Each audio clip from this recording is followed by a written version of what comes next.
বৃহস্পতিবার সকাল 10:30টায় শুরু হয় ত্রয়োদশ সংসদের প্রথম অধিবেশনের দ্বাদশ বৈঠক। শুরুতেই জাতীয় ক্রীড়া পরিষদ সংশোধন বিল, বঙ্গবন্ধু ক্রীড়া সেবী কল্যাণ ফাউন্ডেশন আইন সংশোধন বিল, বাংলাদেশ এনার্জি রেগুলেটরি কমিশন সংশোধন বিল ও পাবলিক প্রকিউরমেন্ট সংশোধন উত্থাপন সর্বসম্মতিক্রমে জাতীয় সংসদে পাশ হয়। পরে 2009 সালে জাতীয় মানবাধিকার কমিশন আইনটি কার্যকর করার উদ্দেশ্যে জাতীয় মানবাধিকার কমিশন রহিতকরণ ও পুনঃপ্রচলন বিল উত্থাপন করে সরকার। এতে আপত্তি জানায় বিরোধী দল।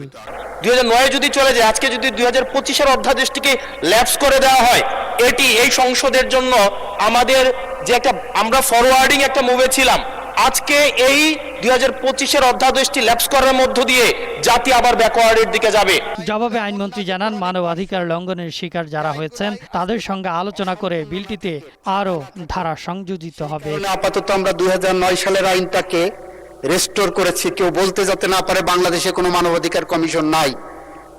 সুতরাং সব পড়লাম, প্রথম লাইনটাই পড়লাম না যে 2025 সালের আইনটা আমরা অধিকতর যাচাই বাছাই করার জন্যই এনেছি।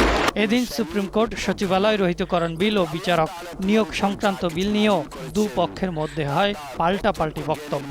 সর্বোচ্চ আদালতকে নিম্ন আদালতের শৃঙ্খলা বিধানের দায়িত্ব দেওয়া হয়েছে, সেটাকে ডিফাই করে যে নতুন রহিতকরণ বিল করা হচ্ছে, নিচে কোর্টের শৃঙ্খলা বিধানের দায়িত্ব আবার আইন মন্ত্রণালয়ের আন্ডারে দিয়ে দেওয়া হচ্ছে।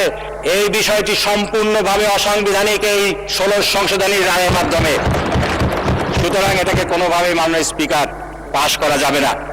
যেটা লিখে নিয়ে এসেছিলেন মনে হয় শেষ হয়ে গেছে, সেটা সে কারণে আমি ভাবছিলাম আরো 5 মিনিট উনি বললে আমার পক্ষেই চলে যেত।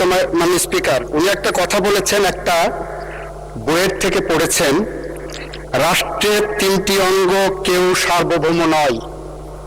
এটা ওনার স্টেটমেন্ট, ওনার আজকের বক্তব্যের অংশ।